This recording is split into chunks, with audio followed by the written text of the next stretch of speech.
Well, thank you very much for joining us. I think we had about 50 registered this morning, and that's a good number, but I guess I was a bit disappointed that this is such a big issue for the city, and we need to get so many more people engaged. So it just shows the challenge ahead, that in order to get more people participating, understanding the importance of this, we've got a big job to do. Particularly important in the situation the city finds itself in at the moment. But I'm delighted to welcome the Right Honourable, I'm going to get your full title here, Frank, the Right Honourable Frank Ross, Lord Lieutenant and Lord Provost of the City of Edinburgh. I think if I went the full hog, we'd be here all morning with all your other much, Frank. I'll kind of settle at that, if that's all right. Yep. And also welcome to Andrew Kerr, Chief Executive of City of Edinburgh Council, who kicked off this kind of vision process back in 2016, when I think there was Andrew, you recall, a small group of well-meaning enthusiasts, slightly unruly, I think. There was lots of heated debate about whether this should be a process or whether it should be a movement.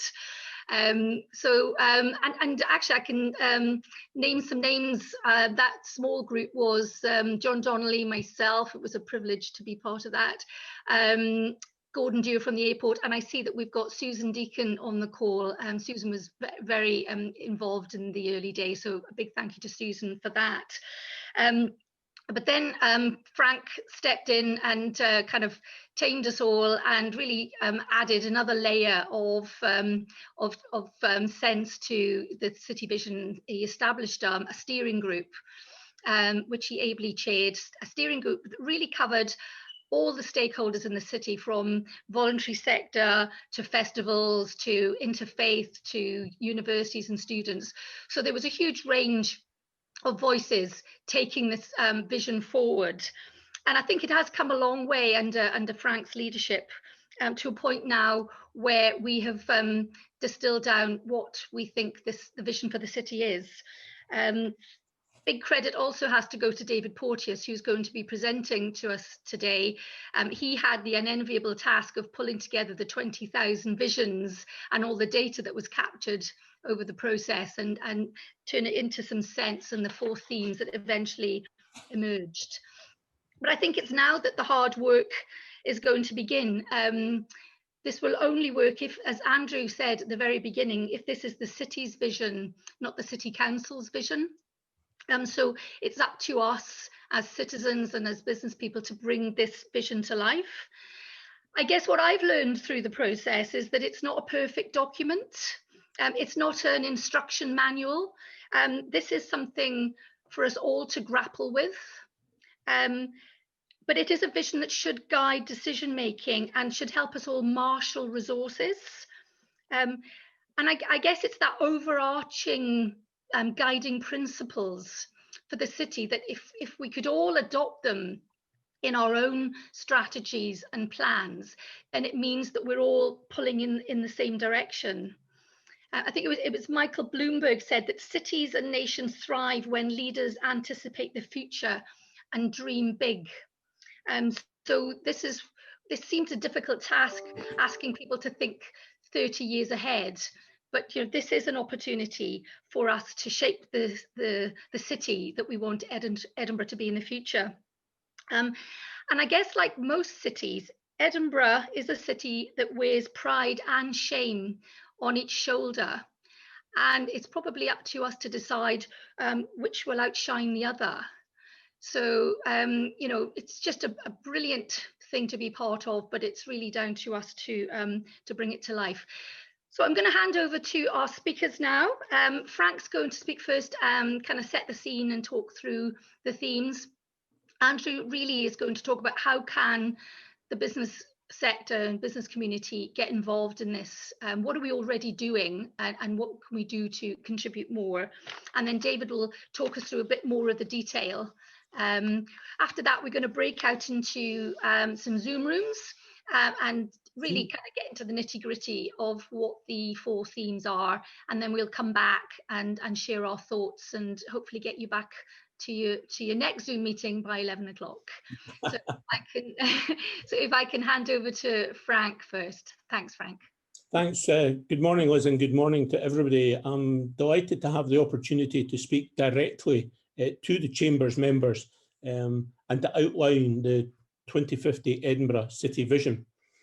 I think, just for clarity at the beginning, that the desire to have a city vision did not come from the necessity of failure within the city or a need to necessarily fix anything. Edinburgh started and continues to be in a position of great strength. It's a world-class city of international significance across a whole range of topics, not just festivals, but education, innovation, and indeed financial services and other businesses.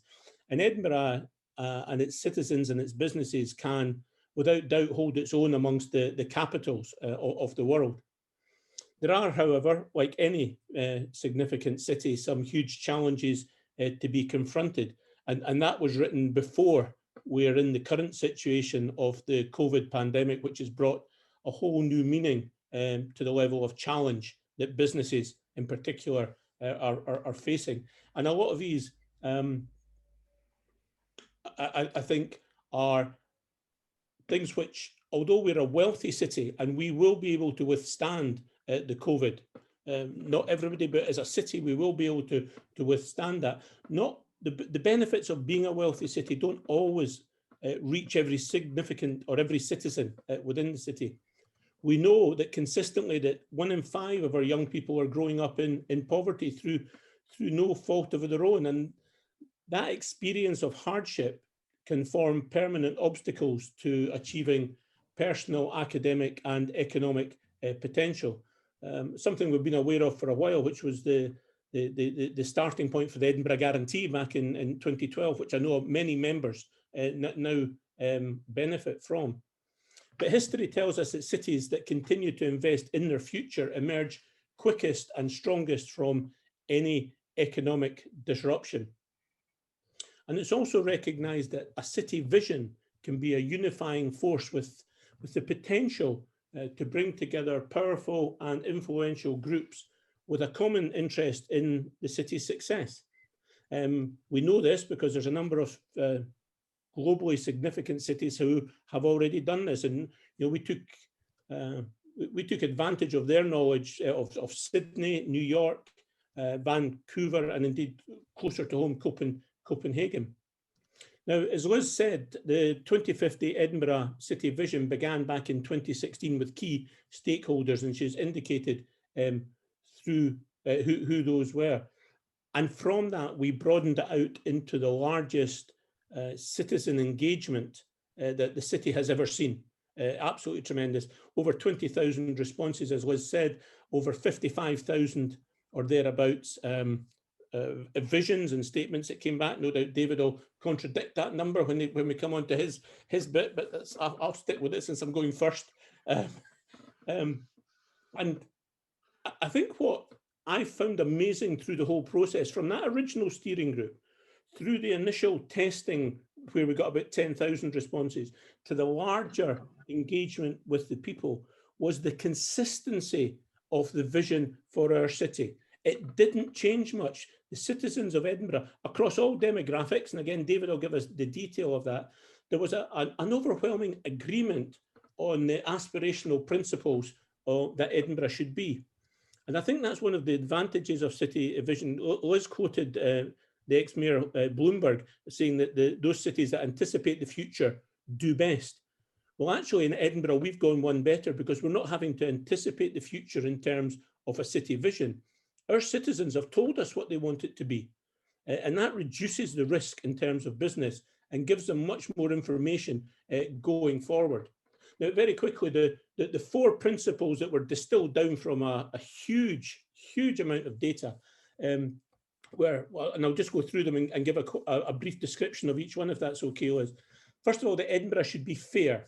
The citizens told us that they wanted the city to be affordable, connected and inclusive. They recognised that the quality of their life is in part decided by the quality of life enjoyed by those around them. And I'm glad to see that already that theme has been distilled and amplified through the Poverty Commission, which has picked up specifically on that aim and is now a very substantial document and movement in itself. It also came through that people wanted to ensure that everybody enjoyed the success of the city. Now, that doesn't mean to say that everybody gets an equal share, but everybody has to benefit. We can't leave people behind. They also recognised that Edinburgh should be thriving. The appearance of the city, the appearance of great pride in our city was considered to be particularly important. And in fact, clean was the term that was used most by our citizens. They want to have a civic pride in the place that they live, work and play. They also wanted it to be green and sustainable. And that was a very strong message that came across throughout the whole thing. But they also told us that they wanted Edinburgh to continue with its historical heritage of being pioneering, and pioneering with our economy leading in terms of culture, data and business. We all know that Edinburgh outperforms major UK cities for productivity, skills and new business development. And we do this in conjunction with our great educational institutions by attracting and nurturing global talent. Quality of life, one of these great statements, is very difficult to put your finger on what it means, but actually quality of life, when people experience Edinburgh, they know what it means. You don't need to explain it. But they also wanted the city to continue to develop upon its reputation for creativity and ingenuity. And we know that through the festivals and, as I say, through education. The third theme that came through was welcoming. They wanted the city to, again, we have a great reputation in Edinburgh and beyond in wider Scotland of being a very welcoming community. But basically, they wanted this to continue. We want to still ensure that those who live here feel that they have opportunity to advance themselves and to reach their potential. We want to ensure that students who want to come and study here under our great education system feel that they can do so and be welcome. And of course, tourists and visitors, whether they be business or leisure, to be welcoming. So fairness, thriving, pioneering and welcoming, these are values and principles that most cities around the world would rightly aspire to. The fact that they're universal and the fact, as I said earlier, that these have been determined by our citizens. This isn't a top-down exercise. This is the people of the city telling us what they want to do. It makes it unique in a way that that businesses and third sector and education can look at this and interpret it. It's, as Liz said, it's not a rule book. It's not a playbook that says you must do this and you must do this now or whatever. It's a case of each business looking at these principles, recognizing that they're coming from the citizens and saying, how does my organization, my business, interpret these in fact and also in timescale going forward? And I'm glad to say, and Andrew may touch on it, there are already a significant number of significant businesses and organizations within the city that have already committed to this. This is us starting to roll it out. We've already got a number escapes me, maybe between 15 and 20 major organizations in the city who have already committed to using these principles. One, of course, being the City Council, and Andrew will give you a better insight as to how we will use that vision going forward. But the very beginning principle, going back to when Liz started this, or when she said that we started this, we all recognise that everybody's doing a great job. Everybody's working really hard in the city. But there was examples of times when all this hard work was potentially cancelling itself out because we weren't quite pulling in the same direction. The whole thrust of the city vision is so that we can still all be unique. We can still all follow our own organisation's needs and desires, but we can all pull in a common direction that our citizens want us to pull in. And that, without doubt, if we can pull that collaboration together on scale, there is absolutely no doubt that Edinburgh will build on its fantastic reputation, its fantastic success, and certainly be one of the key cities of the future. Thanks, Liz.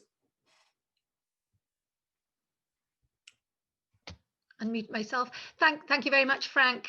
I'm just going to hand over to Andrew. I know you've got to dash off, so no introduction. I'll just let you speak. Okay, thanks, Liz. Sometimes I need an introduction, but not this time. I thought it'd be most useful to everyone to just describe what we as a business are actually doing in terms of leaning into the City Vision. Very obviously, I guess we were involved right from the beginning, and Frank's chairmanship's been helped to lead it, but he's been leading a city-wide group of people that have not just been the council. But of course, the council has to, like every other organisation, respond if we're looking at a vision for the city that we are at least a very big part of. So I thought I thought the easiest thing would be to describe the type of thing that we are doing in our own business planning and what we've done as a result of signing up to the City Vision Charter, which is something that the council has done formally. But what that means really is that the City Vision is the first page in any business planning document that we provide. It's the first, it's a series of principles that we use to judge whether we're doing the right thing and whether we're putting the right thing into our business planning, and particularly given COVID, some of those things have come to the fore has been even more important. So I'll try and describe them using the City Vision headlines. So if we look at the pioneering city, we of course, since the 2016 process of setting up a City Vision, we were a major part of putting the city deal together. So £1.3 billion coming into the economy. We are at or in the lead of putting together a guarantee scheme, which is coming out of Scottish Government now as a result of COVID. But Edinburgh Guarantee, as Frank mentioned a little while ago, is actually the base for Scottish Government's approach to giving young people in particular a guarantee of employment and or training. And we are going to enhance that scheme now as part of our business planning. We were right at the forefront of giving business grants to the community in terms of response to COVID, more than £1 million. We had at one point, we had 150 people working on just giving out business grants to allow businesses to survive during COVID. And that process will continue with new business support, etc., that's just been announced by government. And then the cultural part, which has always been a big part of Edinburgh, we have always facilitated and helped the festivals be a major part of what we do. And at the moment, we give nearly £2 million worth of grant aid to the festivals, which continued despite the fact the festivals this year did not happen in August.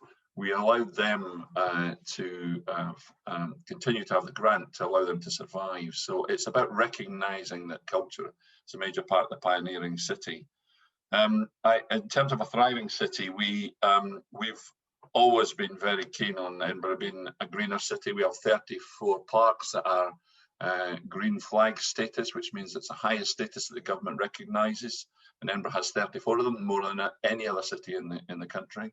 We are officially the greenest city in the country in terms of the amount of parks and green space we have, and we'll continue to do that. Maybe just as importantly, though, we learned from the City Vision process by setting up a sustainability commission, which is led by the university, but is actually, again, city-wide organisations looking at how we will deal with a net zero target by 2030 in this city, and try and look at things that we are doing, like active travel, but the regreening of the city, and everything from retrofitting houses to making sure that the design of our new buildings are up to the appropriate sustainability standards. All of those things as a result of the Sustainability Commission making recommendations to us and the rest of the city. And I would advise everybody to have a read at that document, because it's a good guide to what the city is going to look at over the next few, or needs to look at over the next few years. Frank mentioned that we are one of the most welcoming cities in the country. We are certainly one of the safest. We are the safest city in Scotland, and one of the safest cities in the UK. And we continue to work with our partners in the police, etc., to make sure that that continues to be the case.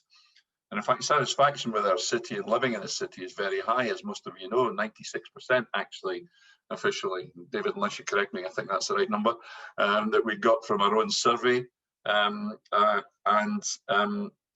We're doing things like looking at making sure that Edinburgh Leisure, the person who delivers our healthy activity, is leaning more and more into healthy activity as a pure, instead of, I guess, pure official sport,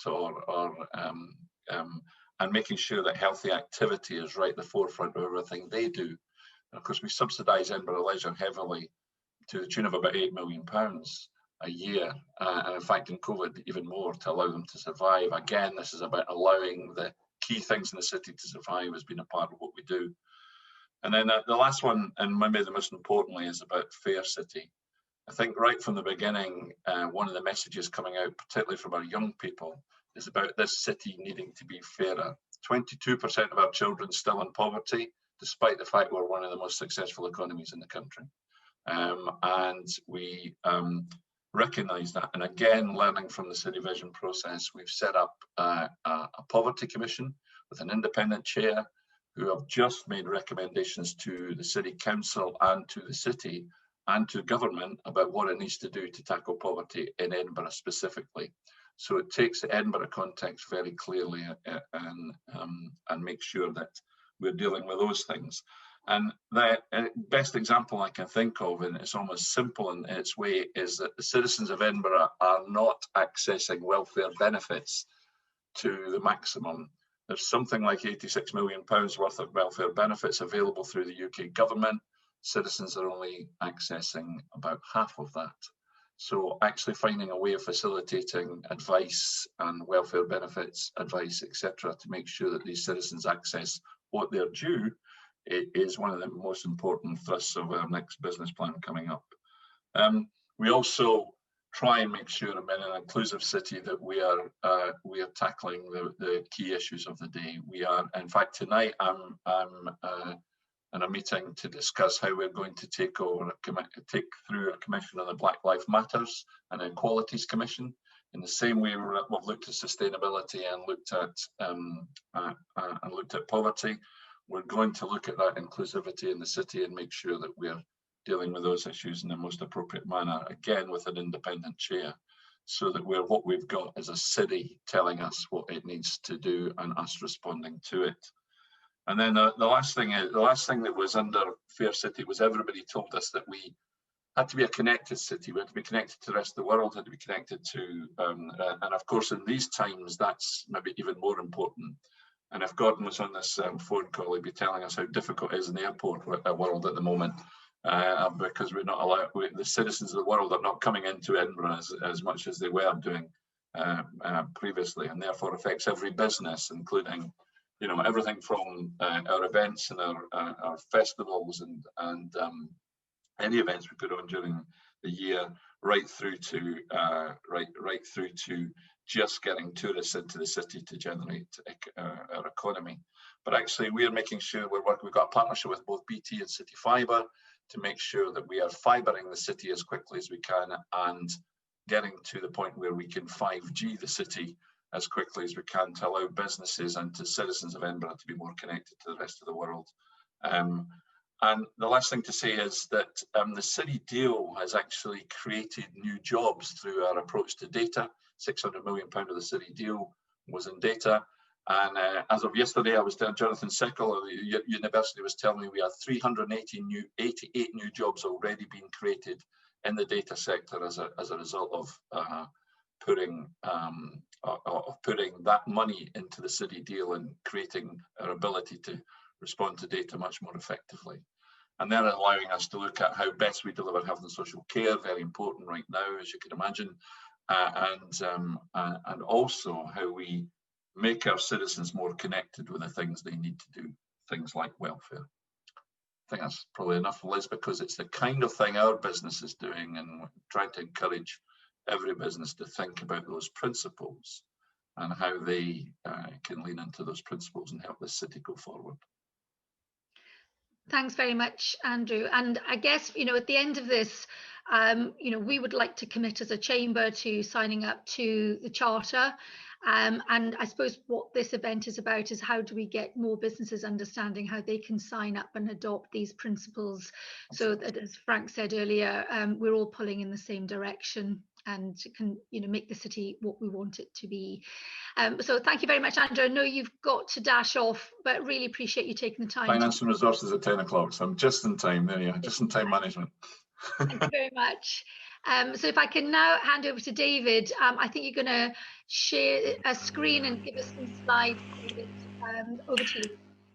Yes, we're going to manage this between two people, so I'll give audible instructions for how slides should change. So if we begin just by talking about this process that we went through to arrive at the vision. The first step, establishing that steering group. As has been mentioned before, we're not the first place in the world to develop a city vision. We've learned many lessons from those cities that were mentioned before. Perhaps one of the most important ones is that what you need to do this process is sectoral representation and credible leadership as part of that. And that's really two of the most important things that steering group was created to provide. But equally important, I think, alongside those is that sort of strategic level interaction for senior leaders in public, private, and the third sector who would certainly have views on a vision, who wanted to engage in a vision, but it's difficult to see them taking part by filling in a survey. So those three parts, really the important things that the steering group was actually providing from the very beginning of that process as well. I'll talk you through the rest of these elements as we go through. So if we move to the next slide, our first vision event, if you like, following the official launch was actually with the Edinburgh Business Forum. We were very conscious from the beginning that Edinburgh as a hub of employment, we needed to make sure that we have different sizes, different types of businesses from different industries involved in that, and involving institutional investors as well, and trying to get their expertise both on what was working in the city at the moment and what they saw as being the future, what were the factors that would make Edinburgh successful in the long term. I'm not sure what I was expecting going into that, but I think it probably wasn't the core concept that emerged, which was livability. It wasn't something very technical, it was foundational. It was people saying, why is our business, the question is, why is our business successful? And the answer that came back very strongly was that the city itself makes a strong argument that attracts and retains talent from university through to mature professionals. It is somewhere that people want to live, and that makes getting the right people into business all the more important. So our process certainly began and included industry throughout that, but broadened to include workshops with academics, with communities, and with the public sector. And through those, we started to unpick what it meant, what livability actually was for Edinburgh. Now, some of those elements are universal, and that's to be expected. People everywhere need to feel safe, they need to have control over their lives, control over their community, and they want their family to be healthy and happy. You would find that anywhere in the world that you had this sort of conversation. And one of those concepts that came out very strongly is fairness. The characteristics of what's often called cheek by jowl poverty and affluence in Edinburgh was noticed by many. Now, what fairness means, though, is different for different people. I think there's universal acceptance that opportunity and access to opportunity is good, but on some of those other issues, little lower consensus. And I think one of the things Frank touched on earlier on, the starkest issue, was probably when we had young primary 1, primary 2 age children coming back to us talking about their vision was of affordable housing. So literally, children as young as 5 or 6 understand that in Edinburgh, their families are experiencing real difficulties as a result of housing costs being too high. And that's a pretty hard message for that. And I think that's one of the elements that long term, lots of people would hope that we would be able to address and rectify through the vision. But some of the elements that we identified weren't universal. They were very specific and especially important to Edinburgh. And it wouldn't surprise anyone to learn that culture and recognizing the importance of culture and the importance of the festivals was very important to Edinburgh. Most Edinburgh residents participate regularly in festival activities, and these are part of a broad and meaningful cultural engagement that Edinburgh residents participate in, which influences the way that people work, it influences the way that people spend their leisure time, and it influences their personal values, the things that they actually think of are important. Edinburgh's proud of that cultural heritage, and it recognises the connectivity that is often underpinned by that creative, by that cultural sector. During our early conversations, businesses talked about culture as a priority. It's businesses talking about culture as a priority. Academics talked about culture as a priority, and professionals working in the cultural sector talked about, that's right, housing. And how the design of new build housing was as important as anything else in ensuring the city maintains its edge in this living and competitive area. This bleeds into the concept of heritage. And what we heard very strongly wasn't a message of preservation for its own sake.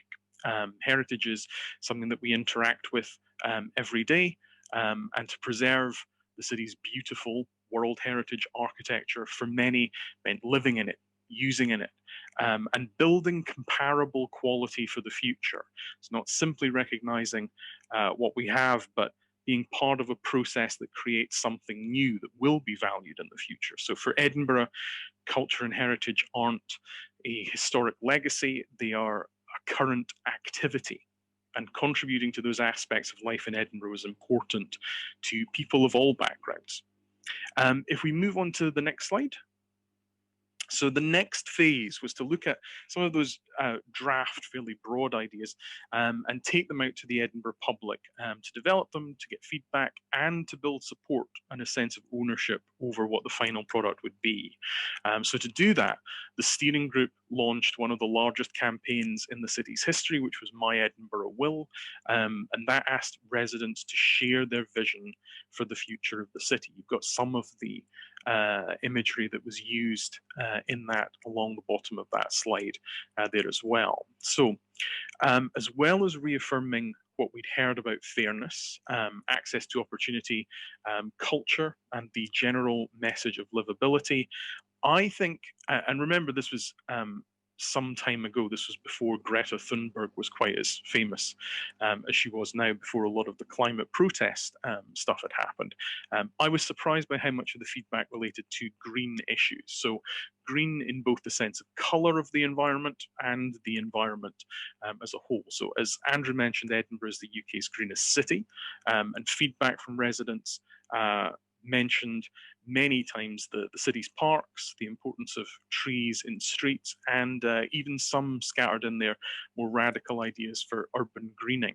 So the emphasis was really on what was important now, but not just saying this is static, saying how can we grow from being the city's greenest city to something that is even better in the future.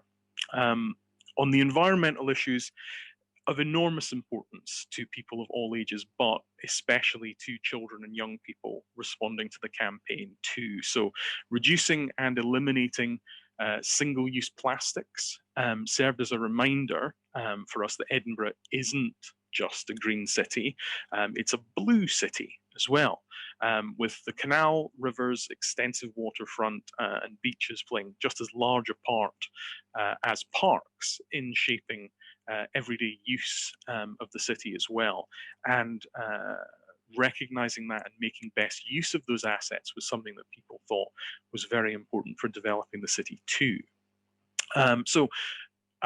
Some of the places where these adverts showed up was actually Edinburgh Airport and the Waverley train station as well. And the reason for targeting places like that was that the vision process isn't just for residents and for people who work in Edinburgh, but also for visitors to the city too. So what visitors value most, and we know this from a number of different activities, what they value most about visiting a living city is having an authentic experience. So yes, the castle is very nice. It's a very nice castle. But the lasting experience of the city is a place where people are happy, where visitors can imagine themselves living and where they themselves aspire to live.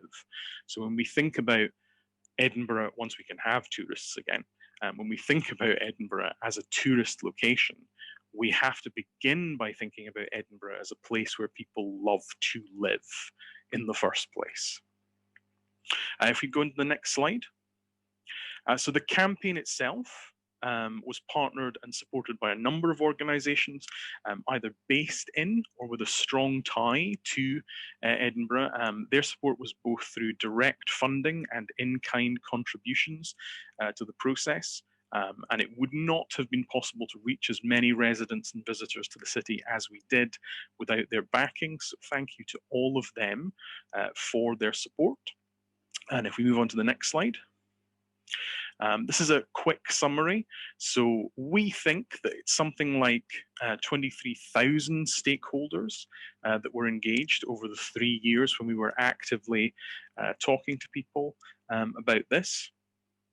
Core resonance with those strengths that we talked about for Edinburgh, Edinburgh being culturally significant, having a great heritage, having a great education system, being a hub for business, being an area of specialism. Lots of environmental responsibility, which, to be honest, I think has only grown. We have continued to have conversations about sustainability and meeting Edinburgh's 2030 target of becoming carbon neutral. I think that's even more important now than it was when we were initially having that conversation. Excuse me.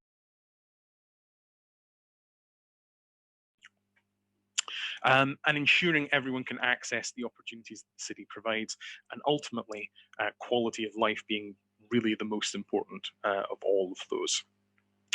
Next slide.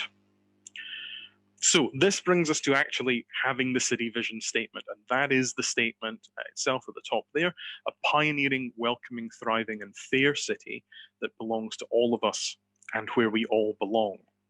And those elements that are mentioned in there are broken down into the various components underneath. But this statement also includes an element of how we should behave to deliver it. Community-led, collaborative, and cohesive. And this reflects the fact that for the vision to be a long-term success, people with an interest in Edinburgh must feel that the city and its vision belongs to them, that this is not the end of an engagement process, nor is it the beginning of one. It's a milestone on a journey that we're taking together. And if we move on to the final slide, we can just see a quick graphic representation of the vision and its various components mentioned there.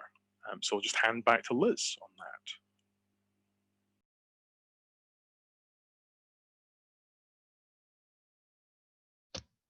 Thank you very much, David. Don't know how you distilled all that into just those 8 slides. I mean, it was a very long process, and there was a lot of debate. And I think all credit to Frank and his chairmanship of the steering group. There was some very, very diverse groups, which was the whole point, with some very diverse views. And he did an extraordinary job getting us to this point. I know we're going to go into the breakout rooms, but there were 1 or 2 questions. So very, very quickly, I know we're running out of time, but Joe Goldblatt, do you want to come in? I see that you've posted a question. You could unmute yourself and ask it if you like. Thank you very much. And thank you, Lord Provost, Chief Executive, and David for that inspiring presentation. that was in fact created by the citizens of Edinburgh. As a citizen of Edinburgh and a leader in the Edinburgh Jewish Cultural Center project, I was wondering how we as businesses and third sector organizations can best support the fairness initiative within the city vision, creating a fairer opportunity for education, healthcare, social care, culture, sport, and other important rights of citizens across our city. If you will give us some direction as how we can work more closely with you to promote fairness, I'm sure we're all agreed this is important. Do you want to come in, Frank? Yeah, thanks, Liz, and thanks, Joe, for the question. As was obvious from the question, the topic of fairness is a huge one and covers many individual areas. But I think we can look, if we try and address them all, I think we'll fail. So I think we have to focus, everybody has to focus on one or two or maybe three at the most and address those. And if we all address different ones, we'll cover the whole range. But the Poverty Commission findings, which Andrew referred to, which are very Edinburgh specific, I think highlight three areas where we can have the biggest impact in the shortest period of time. One is opportunity for those for employment. There's no doubt at all that employment is the biggest single impactor, if that's a real word, no doubt somebody will tell me differently, on individuals' life, not just in terms of their economic life, but their mental health life and their self-understanding. So, and that's one of the things that the Fuse initiative within the Edinburgh St James Quarter is looking at, is giving employment and training opportunities to those furthest from the job market at the moment. So I think that's a huge area. Standing up as a business and saying we are going to be a living wage employer, I think is a huge one as well, so that people get a fair day's pay for a fair day's work. It's an old statement. It probably goes back 100 years, if not more. I think that's key for us to do. And the third one, which is a lot harder to do, but perhaps something that our larger, or the larger members in the financial sector of the chambers could look at, is delivery of affordable housing. Now in Edinburgh, we talk about affordable housing in a totally different context from the rest of Scotland. You know, an £800 a month one-bedroom flat rental is deemed to be affordable in Edinburgh. I'm not sure who it's affordable to, but it's deemed to be. Social housing, delivery of social, what my generation called council housing. That is absolutely key. Now, to date, pension funds have invested in housing with councils, but it's predominantly been at the affordable level because the social housing model hasn't looked as attractive. Now, given the current state, I've got Bloomberg running in the background here, given the current state of the financial markets, I would have thought anything with a zero or positive return is probably looking absolutely fantastic at this moment in time. So I would ask that the larger members of the Chambers of Commerce, the big financial institutions, the pension funds, work with us as a council to say, how can we come up with a model that benefits both? It's not a charity, we know that. How do we get that so that so we can deliver social housing, really affordable housing? So if we give people the opportunity for employment, we give them a decent wage and a reasonably priced home, I think those three things alone would have such a transformational impact on our city. Thank you very much. If I can maybe add in one other thing, Liz, I think all of those are excellent and absolutely correct. The other thing that I'd add would be, there's no one who's going to know your business better than you. So there's no one who's going to be able to come in and say, here's a list of 50 things that you can do that would actually be better for you, that would result in outsize benefits for your employees, for your customers, for your community, that sort of thing.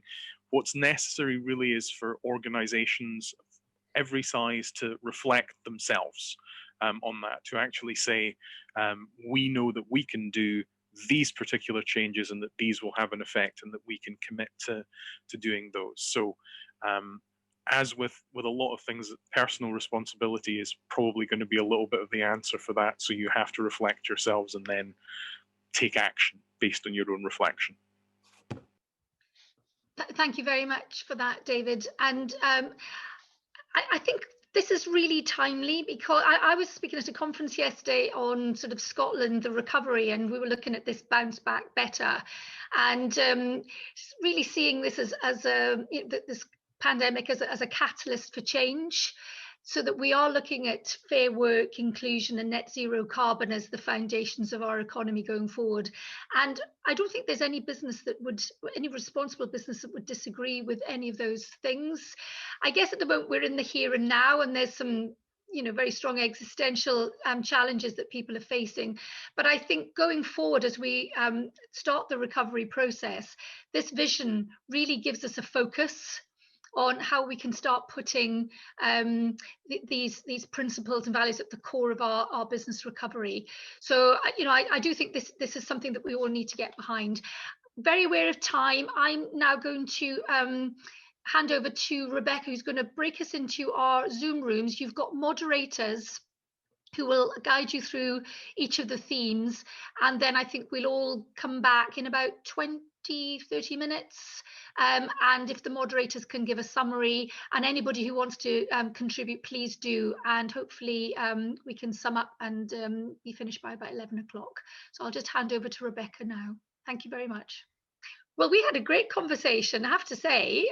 So looking forward to hearing the summary of all the breakout sessions. Who are we going to go first, Rebecca?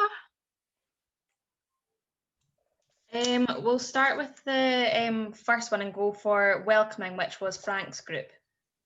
Okay, thanks very much. We were in full flow as well when we got cut off, and it's a, I don't know how long we were in there. Was it 20 minutes or something? It felt like we could have done a whole day on that. We were just starting to get warmed up, and I think that the one thing that came across that we need to adjust for now is the city vision. While it's a 2050 vision and it's 30 odd years out, the close-in element just now has the basic rules have changed since we started this process, and COVID has had a huge impact. So I'll just go through it. I'm conscious of time, so I'll just currently go through it. The big part of Edinburgh's economy is a visitor economy, and that's what we focused on just now. And it was felt that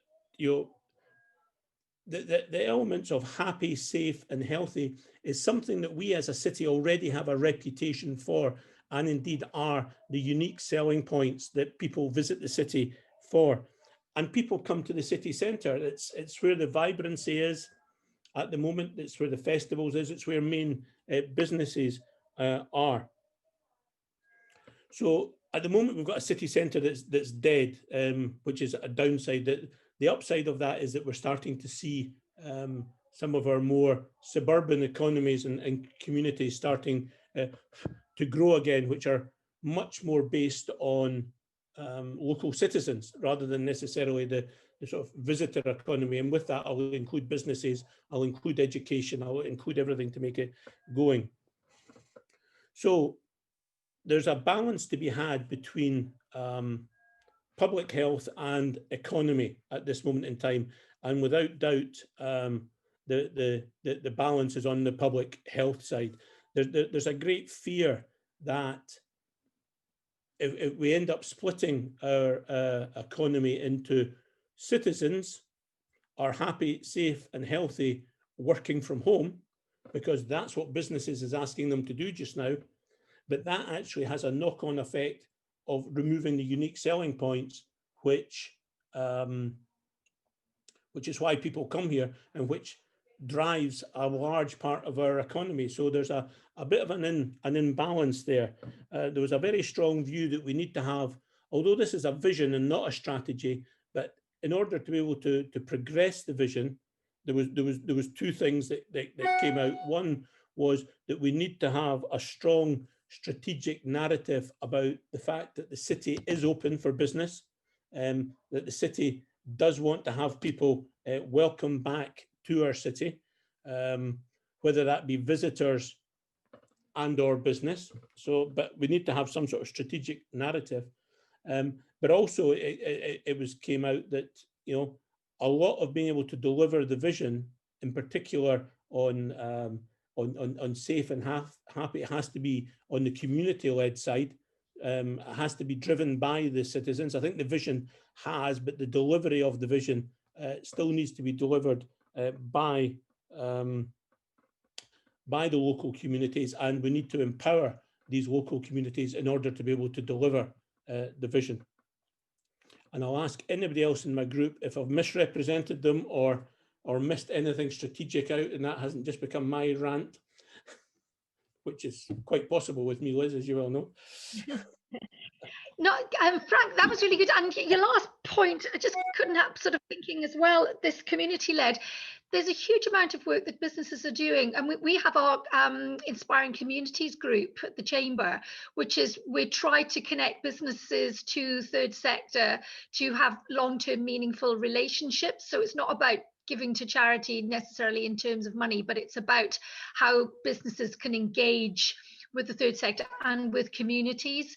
And I think that there's a lot, this is where businesses can touch lots of different elements of the city, because we can get engaged and empower communities to do things through resource that businesses can provide and the support that business can provide. I'm sorry, I know we're got to keep our eye on time. Rebecca, over to you. Who's next? I'm going to come to Amy and her group, who was looking at FAIR.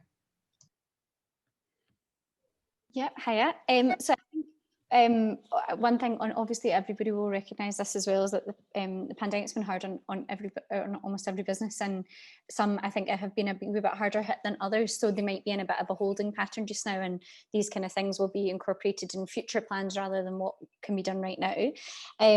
But we did talk about incorporating when you're thinking forward to the next 5 years or whatever, or you know, those other planning periods, is incorporating some kind of charity element. So we talked about maybe working with a youth, one of our group members was working with a youth charity in the development of a new building, and making sure that they were looking after them as they went through the building process.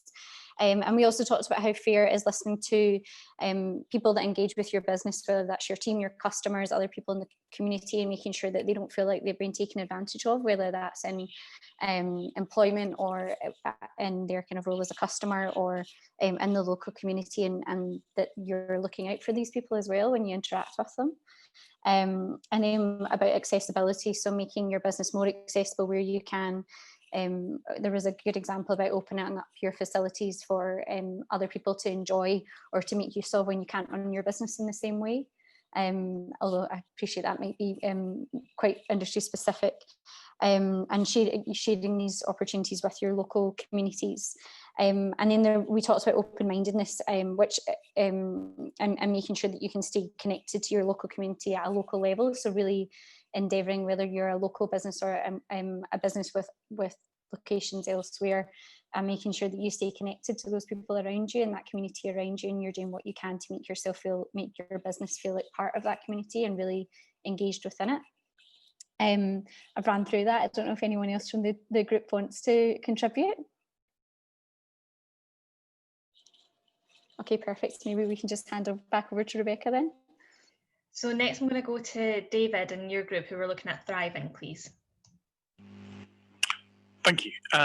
So we talked about the necessity really of having multiple careers now, and how that relates into thriving. So we're, yes, creating a city for future generations, but we need to understand that the need to transition is something that's going to be a live issue for everybody. We're going to see lots of jobs that won't be here in 10 years, but we have the people who are doing them who are going to be nowhere near ready to retire yet. So that a major factor in how we think about things being sustainable. Green is not is a necessity now. It's not a nice to have anymore. And we talked about the growing adoption of models of corporate responsibility like ESG. There's an understanding that there's a growing understanding that organizations need to be doing something. So that was a process that started a number of years ago with that sort of green reductionism. So, you know, print out fewer documents, or don't print out, or travel less, all that sort of stuff.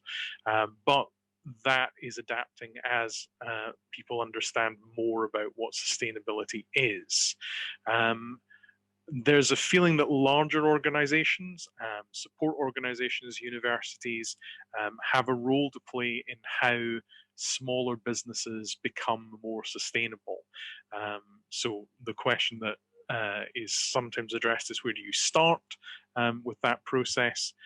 And just inspiring people to take action in the first place is non-trivial. So there's both how you inspire people to make a change, and maybe the City Vision helps with that, but translating that through into then what is that first step, and then how do you move beyond that into more complex things, and understanding that what sustainability looks like in 2050 is something that people don't really know yet. They can't really imagine what a sustainable 2050 looks like now. How can Edinburgh play a part in modelling some of that?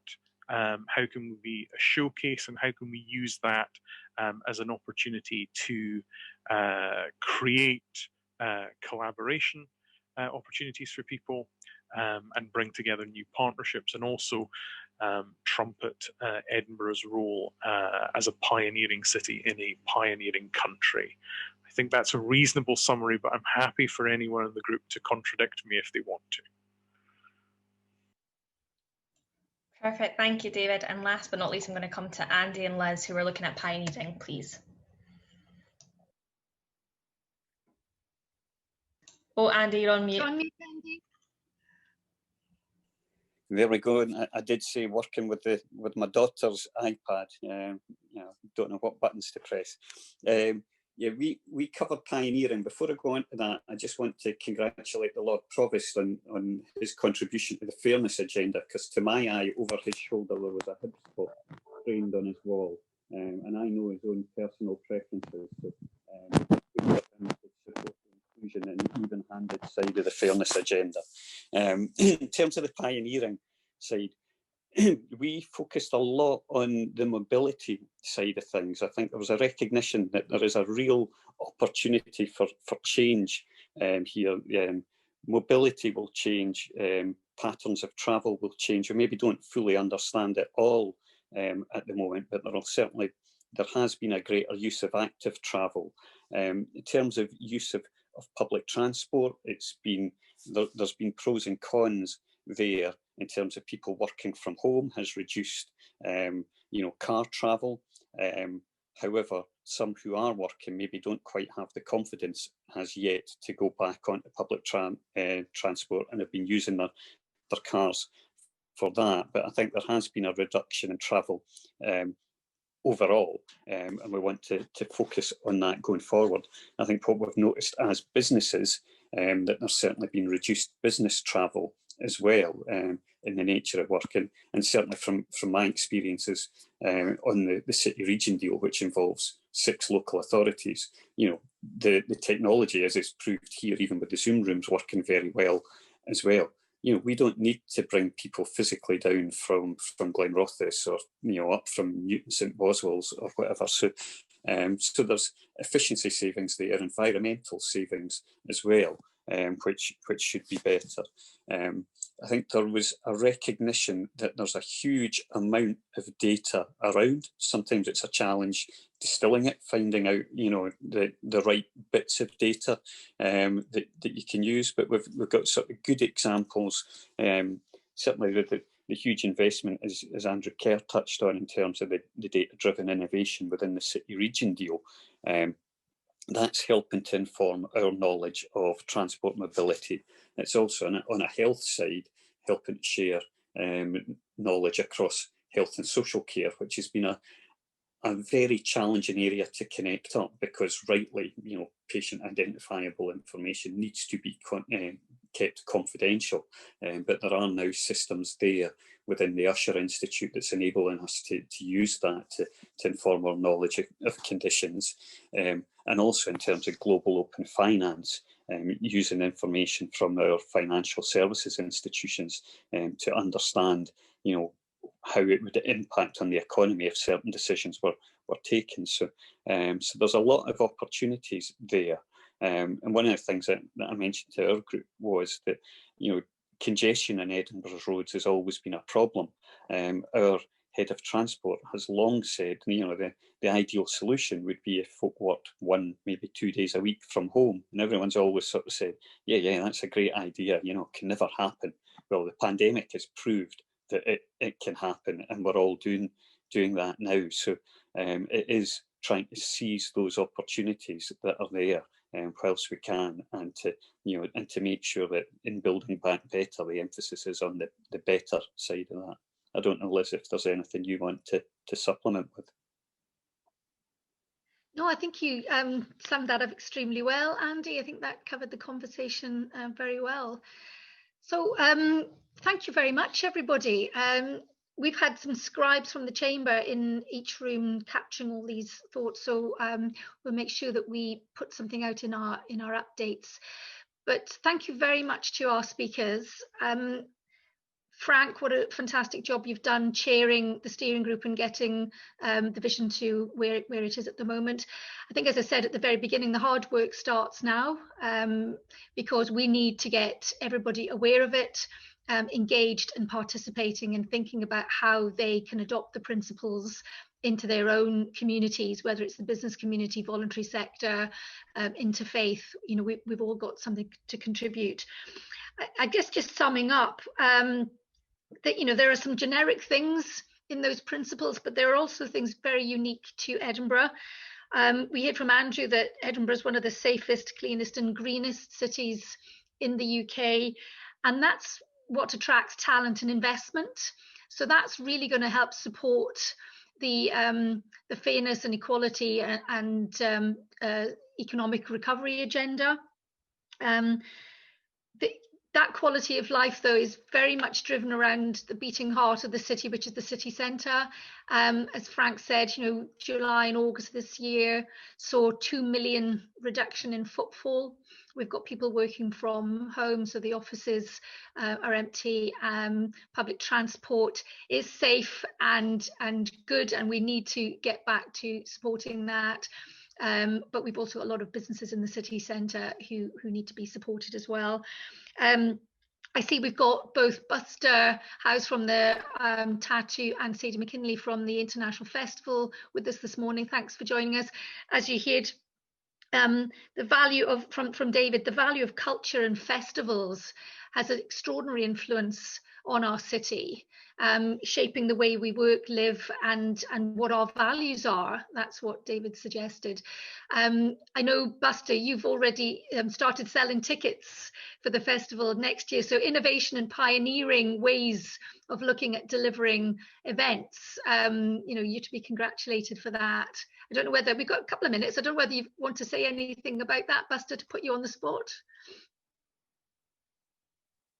I think the subgroup on welcoming have probably heard quite enough from me, and I launched in with Frank on yes. I mean, I think there's a leap of faith involved, and to repeat what I said at the risk of sounding tedious, there's an element of making one's own luck with this.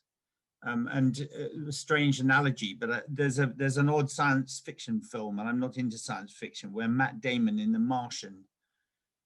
He's emblematic of somebody who daily solves insoluble problems. And his point is, if you keep doing that, you get to go home. And our home is on the Castle Esplanade.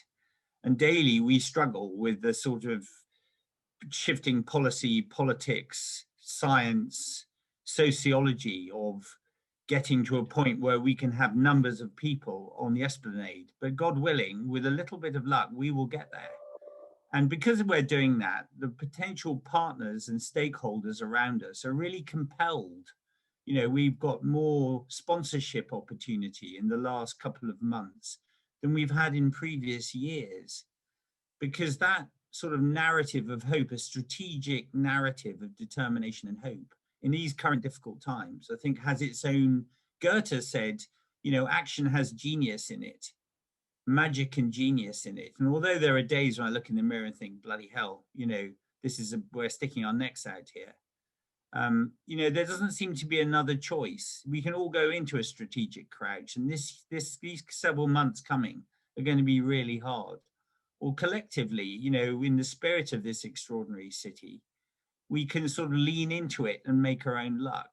We've sold 60,000 tickets so far, which is 47% of what we need to. It's a socially distanced crowd. And that's more than we usually sell in the course of things. So we're optimistic. That's probably quite enough for me. Oh, thank you very much for that. And this is what excites me, you know, when we have a collective of people like we have this morning, and we can magnify our message to our own organisations, then we can really start achieving something. So it's very, very exciting and wonderful that we've got such pioneering spirits amongst us. I'm going to do an awful thing to my president. I see Jane Clark-Hutchison, my president, is on the call. I'm just going to ask her, with no notice whatsoever, to just come and say the final cheerio, if that's all right with you, Jane. She's done a phenomenal job guiding us as a chamber through the last few months. So I just want to let her have the final say. If you're still there, Jane. Just coming off mute, Liz. Thank you so much. That's not a problem putting you on the spot, or put me on the spot, because I think I normally do it the other way around. I normally put you on the spot. So just really thank you to everyone for joining. I've been the president for just about 15 months now, and I have to say what a roller coaster of a 15 months it's been in terms of what we've been through as an organisation, but also just for me, the sheer resilience of businesses and stakeholders and all of the different people that we interact with across the city, including education and all of the other bodies, for me, it's just been phenomenal. And we are in the depths of obviously unprecedented times in that hackneyed phrase, but I just continue to be amazed at how resilient both the people of Edinburgh and the businesses and stakeholders are. So congratulations to everyone on getting through the last 6 months. It might be a long winter, but I think if we can support each other through that period, then we'll come out stronger at the end of it. And certainly the Chamber is here to support its members and its stakeholders in leading that work as well. So if you need anything from us, please shout. Liz and our team do a great job, including virtual breakout rooms. That I'm amazed by that. So well done to Rebecca and Laura and others for that support today. And thank you everyone for joining.